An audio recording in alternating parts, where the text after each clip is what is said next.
Good morning. আজকে যে ছাদ পরিষ্কার হলো, অনেক মাটি তারপরে আবর্জনায় ভর্তি ছিল। সকাল থেকে দুজনে মিলে এই ছাদটা পরিষ্কার করলাম, গাছে জল দিয়ে নিচে যাব। আর অনেকটা বেলা হয়ে গেছে, প্রায় 10টা মতো বাজে। প্রচণ্ড চড়া রোদ উঠেছে, মানে মনে হচ্ছে যেন সেই মুখটুক আগুন ছুটছে এরকম মুখ দিয়ে, এসব জায়গাগুলো দিয়ে। তো এখনও কয়েকটা গাছে জল দেওয়া বাকি আছে, দিয়ে তারপর নিচে যাব। আর আজকে নটুকে স্নান করাবো। নটুকে স্নান করানোর পর না, নটু আবার এসে এই যে ছাদের এই ময়লাটার মধ্যে এসে বসে, ব্যাস আবার নোংরা হয়ে যায়। আর আমি যখনই আসবো তখন তো ওকে আসতেই হবে না, কোনো রকমে ঝাড় দেওয়া হয়েছে, রোদটা উঠে গেছে বলে পারছি না। আর এরপর 2-1 দিন পর আরেকবার ভালো করে ঝাড় দিয়ে তারপরে ছাদটাকে ধোয়াতে হবে। পাইপ দিয়ে যে দেবো না, স্পিড হলে তবে না গাছে জল দেওয়া যাবে। তো স্পিড নেই বলে দেওয়া সম্ভব হয় না। আজকে শীতকালের মানে একদম প্রসিদ্ধ খাবার, সবার বাড়িতে হয়, সেই খাবার আজকে বানাবো।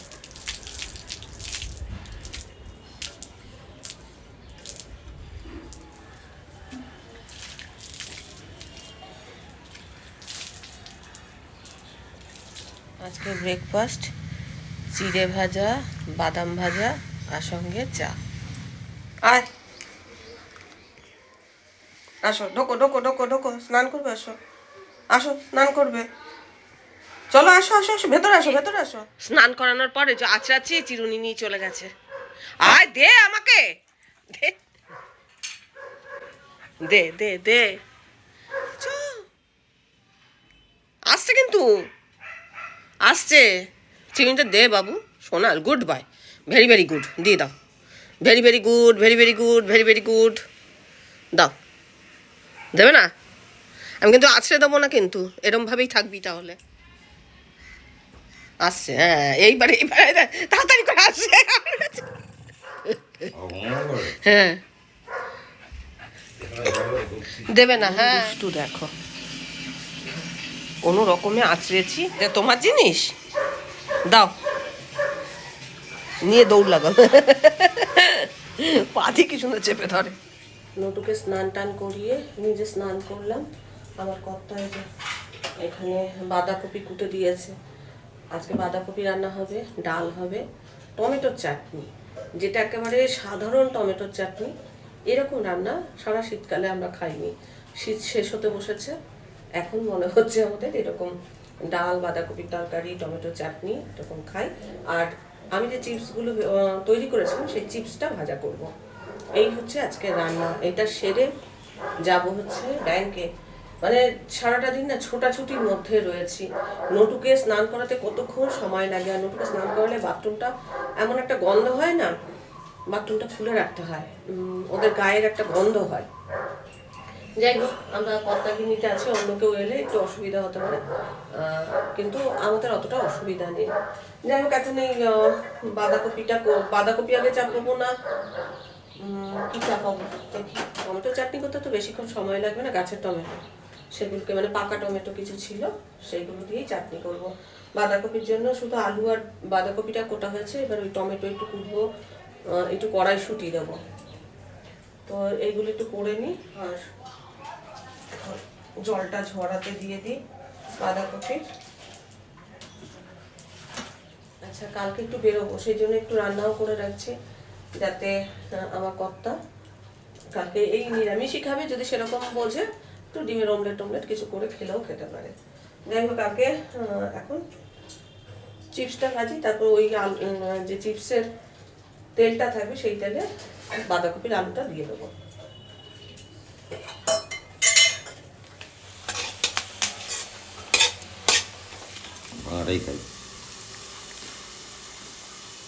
ঠিক আছে, পরে খাবো ভাতের সাথে, নিচ্ছে আর খেয়ে নিচ্ছে। ঠিক আছে, দেখো, যদি কোনো জিনিস তৈরি করো এবং বাড়ির লোককে খাওয়াতে পারো, এর থেকে বোধহয় আনন্দের কিছু নেই। আমার তো মনে হচ্ছিল এই আলুর চিপসগুলো বাবাদেরও দিয়ে দেবো, ওরা যদি খায়। ব্যাপারটা জানো তো, কেনাটা হয়তো মূল্য দিয়ে, মানে এই যে এইটার মূল্য না, অনেকে হয়তো বুঝবে না, এই মূল্য দিয়ে অনেক কিছু কেনা যায়, কিন্তু নিজের হাতে তৈরি করে সন্তানের জন্য পাঠানো, এর মূল্যটা কতজন বুঝতে পারবে সেটা হচ্ছে খুব সন্দেহ আছে। হয়তো আমি চালের গুঁড়ো পাঠিয়েছি, যে চালের গুঁড়ো আমি সত্যি কথা আমি বাড়িতেই করে নিই। এবার চালের গুঁড়ো পাঠিয়েছি, অনেকে বলছে চালের গুঁড়ো পাওয়া যায় সবই, মূল্য দিলে আজকাল কী না পাওয়া যায়। কিন্তু মনে হচ্ছিল যে আমার তো তৈরি জিনিস একটু পাঠিয়ে দিই, ওরা খাবে, এইটা আমার মনে হচ্ছিল।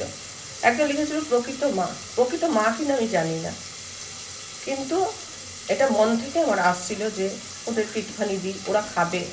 এটা এই যে আমরা খাচ্ছি, ওরা খেতে পারলো না, সেই জন্য আমার মানে মনটার মধ্যে হচ্ছে যদি একটু পাঠিয়ে দিতাম।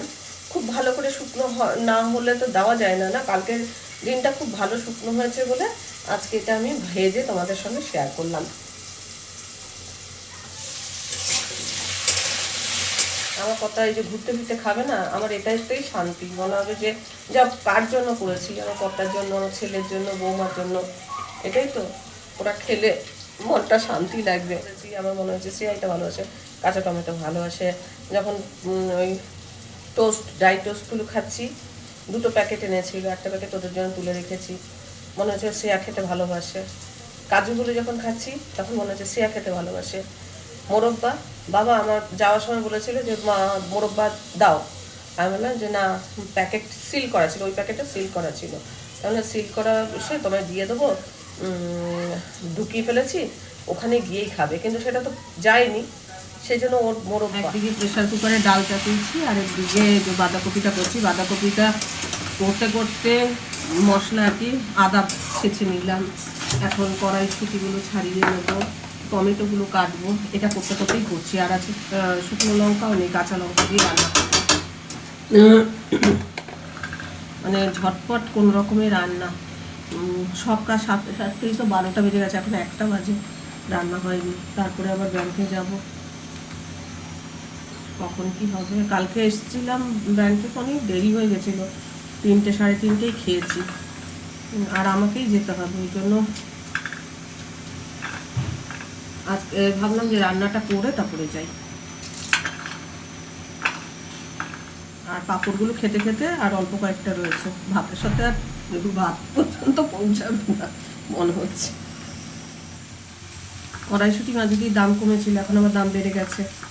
25 টাকা হয়েছিল, এখন আবার 40 টাকা করে কড়াইশুঁটি, কেননা সবাই স্টোর করছে, কিনছে, ওই জন্য দাম বেশি করে দিয়েছে।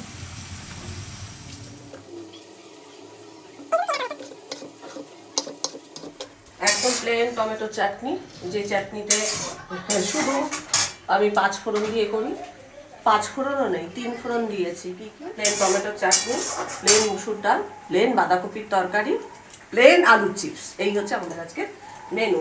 এই যে আরেকদিকে ভাতটা চাপিয়ে দিয়েছি, এটা কমপ্লিট হয়ে গেলে প্লেন ভাত তো এটা হয়ে গেলে বেরোবো। এবার ব্যাংকে অনেক বেলা হয়ে গেছে, এসে খাবো, এসেছে ওদের টিফিন টাইম হয়ে যাবে, আর গিয়ে আটকা পড়ে যাব। চলো, কালকে দিনের 2 জায়গায় করেছি। কালকে সকালের জন্য আমার কর্তা এটা তুলে রেখেছি, টমেটো চাটনি, মুসুর ডাল, আর এখানে চিপসটা ভরে রেখেছি। ঘড়ির কাঁটায় 1:35 বাজে, 12টায় রান্না শুরু করেছি, দৌড়াদৌড়ি করতে করতে রান্না করলাম, আর এই এখন ব্যাগ কাঁধে চললাম ব্যাংকে, আলু থালু বেশ চললাম।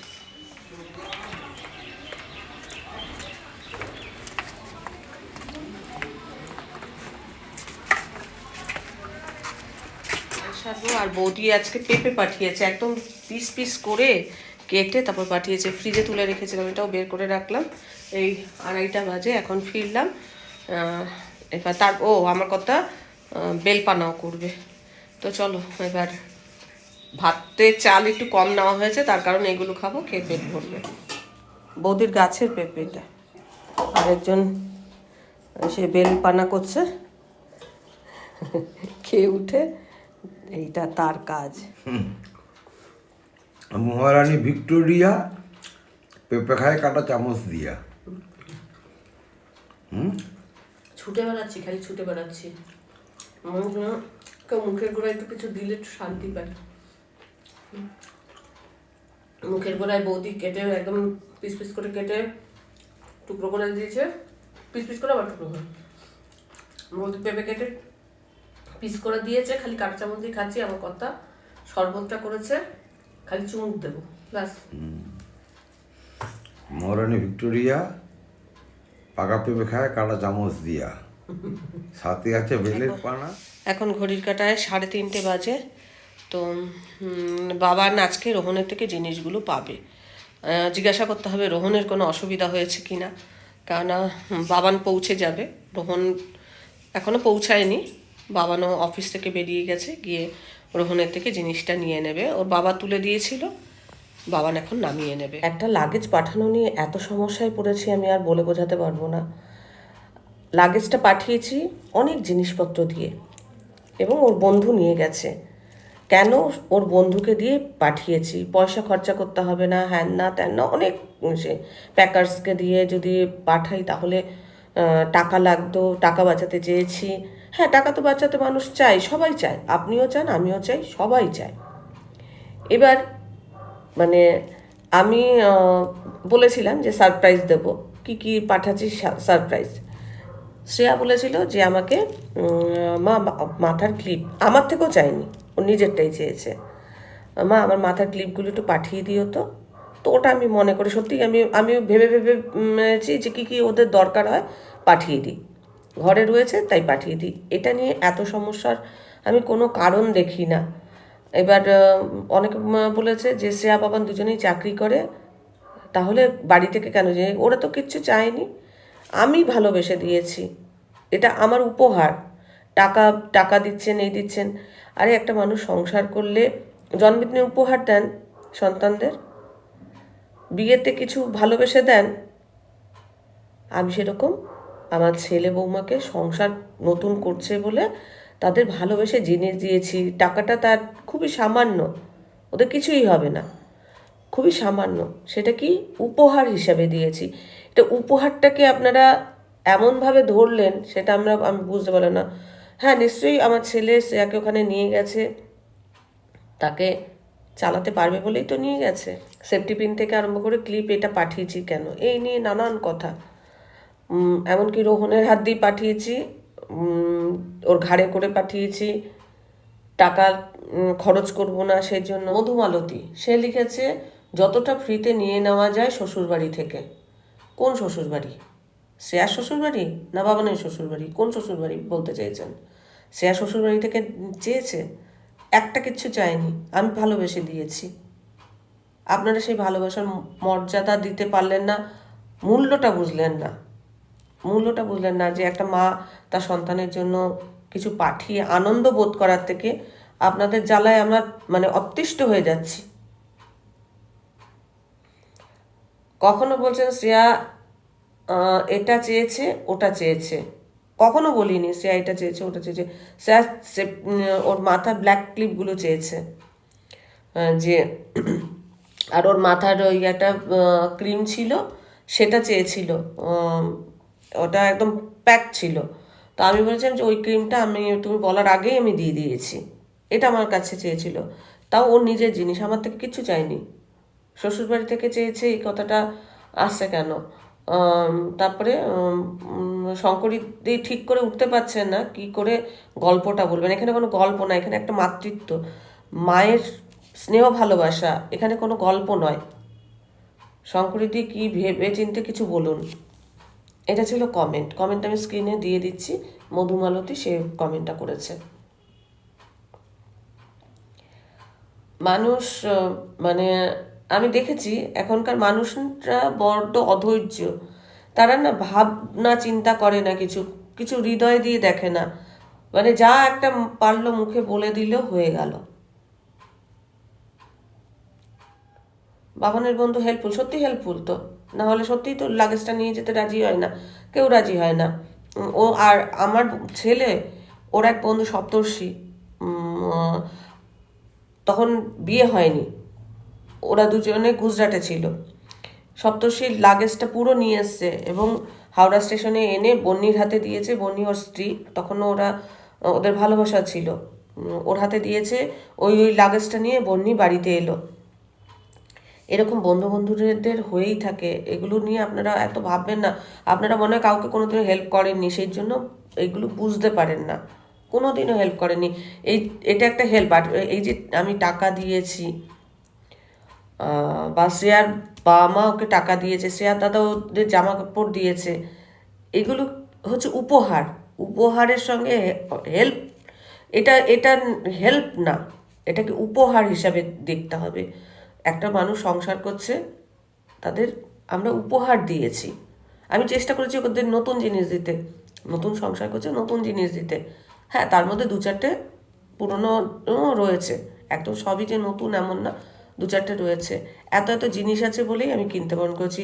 আপনার হয়তো অনেক টাকা আছে, আমার অত টাকা নেই। আমি চেয়েছি আমার ছেলে যেটা আছে সেটা দিয়ে চালাক, তাতে যদি আমি পৌঁছাতে পারি তাতে অসুবিধা কি আছে। আর প্যাকার্সদের দিয়ে আমাদের পাশেই একজন নিয়ে যায়, আমরা বলেছিলাম আমাদের লোহার খাট আছে, বলছে যে একটা জিনিস ওরকমভাবে পাঠালে আপনার তার থেকে ওরা ওই টাকায় কিনে নিতে পারবে। এখান থেকে পাঠাতে গেলে যা খরচা হয় সেই টাকায় ওরা ওখান থেকে জিনিস কিনে নেবে। সেই ছেলে শ্বশুরবাড়ি থেকে একটা পয়সা নেয়নি, যে ওখানকার সমস্ত যে ফার্নিচারগুলো ও যে অ্যারেঞ্জ করেছে সেগুলো কিন্তু ও শ্বশুরবাড়ি থেকে নেয়নি, ও নিজেই অ্যারেঞ্জ করেছে। যারা আমার মাতৃত্বটা বুঝতে পারেনি, যারা আমার স্নেহ ভালোবাসাটা বুঝতে পারেনি, তারাই এই ধরনের কথা বলবে। আর তাদের মধ্যে কোনো স্নেহ ভালোবাসা নেই, তারা সন্তানকে কোনোদিনও কোনো জিনিস পাঠায়নি। তারা বলেছে কিনে নে, এখান থেকে দেবো না, কিনে নে, তোরা নতুন করে যা আছে তোদের খুশি মতো কিনে নে। তারা কোনোদিনও সন্তানের জন্য কিচ্ছু পাঠায়নি, আমি বলবো। আর কাউকে কোনোদিনও হেল্প করেনি, তারাই এই ধরনের কমেন্ট করেছে। আমি যদি আমার ছেলের বন্ধুর হাত দিয়ে পাঠাই বা দুটো টাকা সাশ্রয় করি, তাতে আপনার অসুবিধা কিসের? আপনার তো কোনো অসুবিধা নেই। আমি সাশ্রয় করছি, আমার ব্যাপার। আমি কিভাবে সাশ্রয় করব আর আমি কিভাবে আমার সংসারটা চালাবো সেটা সম্পূর্ণ আমার ব্যাপার। আপনারা এনি মাথা ঘামাবেন। সন্তান যদি লাখ লাখ টাকা রোজগার করে তাও দেয়, তাও দেয়। আর এখানে সন্তান মানে উপহার হিসাবে আমার মনে হয় তারা কোনো দিন উপহার হিসাবে তার সন্তানকে কিচ্ছু দেয়নি, কিচ্ছু দেয়নি। না জন্মদিনে দিয়েছে, না তার বিয়েতে দিয়েছে, না কোনো কিছুতে দিয়েছে। যদি দিত তাহলে তাদের মাতৃত্বটা থাকতো, মাতৃত্ব বোধ যদি থাকে তাহলে সে দেবে এবং দিয়ে আনন্দ বোধ করবে। আর যারা হিংসা করবে যে না আমি দেব না, তাদের কথা তো আলাদা, সে তো আমি প্রমাণই পাচ্ছি। আর বন্ধুর হাত দিয়ে পাঠালে অসুবিধা কি আছে? ওই বন্ধুই একদিন হয়তো বাবানও তাকে হেল্প করবে। তোমাদের একটাই কথা বলি, যদি কোনোদিনও কারো উপকার করো, এটা মনে করবে তুমি রিটার্ন কিছু পাবে, তোমারও রিটার্ন কিছু ঠিক না ঠিক কোনো দিনও না কোনো দিনও আসবে। আর তুমি যদি হেল্প কাউকে না করো তাহলে মনে করবে তোমারও কোনো দিনও, তোমাকেও কেউ কোনো দিনও হেল্প করবে না। আর ইনফ্লুয়েন্সার কাকে বলে? যাকে দেখে মানুষ ইনফ্লুয়েন্স হয়। আমি যদি ইনফ্লুয়েন্স নাই করতে পারি তাহলে আমি কিসের ইনফ্লুয়েন্সার? আপনাদের তো ইনফ্লুয়েন্স করতে পারিনি, তাহলে ইনফ্লুয়েন্সার কী করে বলবো আমি নিজেকে? আর এটা ইনফ্লুয়েন্সারের এক প্রকার লট চলছে। আমি এখানে কোনো ইনফ্লুয়েন্সারের ওই ভাইরাল হব, হ্যান হব ত্যান হব বলে এসে না। আমি আমার সংসার জীবনটাকে দেখাই, এখানে ভাইরাল হওয়ার জন্য কিছু না। আমার মনে হয় যেটা দেখানো উচিত সেটা দেখাই, তাতে অনেকের ভালো লাগে, অনেকের ভালো লাগে না। সেটাতে আমি কোনো এর জন্য এই যে চলছে, হ্যাঁ, অনেক কিছু বানিয়ে বুনিয়ে অনেক কিছু করছে বা কিছু এরকম বানিয়ে বুনিয়ে গল্প আমি করতে পারি না, আর আশা করি করবও না। আচ্ছা, একটা উত্তর তুমি দাও তো, যে এয়ারপোর্ট থেকে যখন শ্রেয়া জিনিসগুলো দিয়ে গেল, কি করে দিয়ে গেল? এটা বলছে যে মানে অসঙ্গতি, কথাটা কি ব্যাপার হয়েছিল বলো তো? এরকম কি হয় না হয় না? না হলে হলো কি করে, দিয়ে গেল কি করে? হুম, না হলে ফেরত দিয়ে গেল কি করে? যখন দেখলো ওর ওজনটা মানে ওভারওয়েট যখন দেখলো, তখন ওখানে বললো যে আমি তাহলে মালটা কী করবো, মালটা আমি বাইরে বাড়ির লোক আছে তাই দিয়ে আসবো কি? বললো হ্যাঁ দিয়ে আসুন। ও এসে দিয়ে গেল। ও কি বাইরে বেরিয়েছিল? বাইরে বেরোবে কেন? আমি গেটের এতে সিকিউরিটিকে বললো যে আমার মালটা বেশি দেবো, সিকিউরিটি হ্যাঁ বললো, দিয়ে দিল। আপনারাও জেনে রাখুন যে এরকম হয়। এটা হয় না। আপনারা জেনে রাখুন, হয়তো জানেন না, যে আর না জেনে পুরো না জেনে কমেন্ট করা উচিত না তো। আপনি পুরো জেনে তারপর কমেন্ট করুন না। যে কমেন্ট করেছেন কমেন্ট করুন, আপনারা কমেন্ট তো করবেনই, কিন্তু জানুন যখন দেখলো ওজনটা বেশি, ওখানে বললো যে আমি এটা মালটা ফেরত দিতে পারি, বাইরে আমার বাড়ির লোক আছে, বললো ঠিক আছে। ও ব্যাগটা ওখানেই রেখে, ব্যাগটা রেখে তারা ভুল করে, ব্যাগটা নিয়েও আসতে পারতো, অসুবিধা ছিল না। ব্যাগটা রেখে জিনিসটা নিয়ে সিকিউরিটিকে তো বললো বাড়ির লোক আছে, আমি দেখলাম, আমি গেলাম, ও আমাদের দিয়ে দিল সিকিউরিটির সামনে। হ্যাঁ, বেশি টাকা দিয়ে ওইগুলো সিকিউরিটি নিয়ে যেতে পারতো। সিকিউরিটি কোনো তাদের ডিস্টার্ব ফিলও করেনি। মানুষ ডিস্টার্ব ফিল করছে। হ্যাঁ, এটা আপনারা ডিস্টার্ব ফিল করছেন হয়তো, কিন্তু সিকিউরিটি কোনো ডিস্টার্ব ফিল করেনি। মানে এটা হয় যে আপনারাও জেনে রাখুন, যারা ব্লগ দেখছেন জেনে রাখুন যে এরকম দেওয়া যায়, জিজ্ঞাসা করলে দেওয়া যায়, যদি বাড়ির লোক তখনও থাকে দেওয়া যায়। অনেকেই জিনিস ফেলে দেয় তারপরে জিনিস ফেলে দেয়, নাহলে ফাইন দেয়, মানে ফাইনটা দেয়। যে কোনো একটা করে। এবার আর আমরা দাঁড়িয়েছিলাম ওই জন্য, যেহেতু ও প্রথমবার যাচ্ছে বাইরে, প্লেনে কেন, ট্রেনেও কোনোদিন বাইরে যায়নি, বাইরে একা একা যায়নি। এটা বললেও এখন লোকে বলবে যে হ্যাঁ এত বড় মেয়ে চাকরি করে, এই করে। হ্যাঁ, কলকাতায় গেছে, কিন্তু বাইরে যায়নি। কলকাতা বাইরে যায়নি কোথাও, দূরপাল্লায় কোথাও যায়নি একা। সেই জন্য আমরা দাঁড়িয়েছি। এমনিতেও কোথাও ও চাকরি ছেড়ে এমনিতেও কোথাও যেত না। চেক ইন হয়ে যাবে, তারপর আমরা চলে আসবো, এরকমই প্ল্যান ছিল। এর মধ্যে জটিলতা আমি খুঁজে পাচ্ছি না। হ্যাঁ, ওরা যে এত কেন জটিলতা খুঁজে পাচ্ছে আমিও বুঝতে পারছি না। তারপরে সবাই আপনার ছেলে বিয়ের আগে কি কি খুঁজতে বেরোতো সেটা আপনিও হয়তো জানেন না। আমরা সত্যি জানি না আমার ছেলে আর আপনাকে বলছি, আমার ব্লগ ভালো না লাগলে দেখবেন না, দেখতে আমি বাধ্য করছি না কাউকে, দেখবেন না। অনেক অনেক হাজার হাজার ব্লগার আছে, তাদেরটা দেখবেন।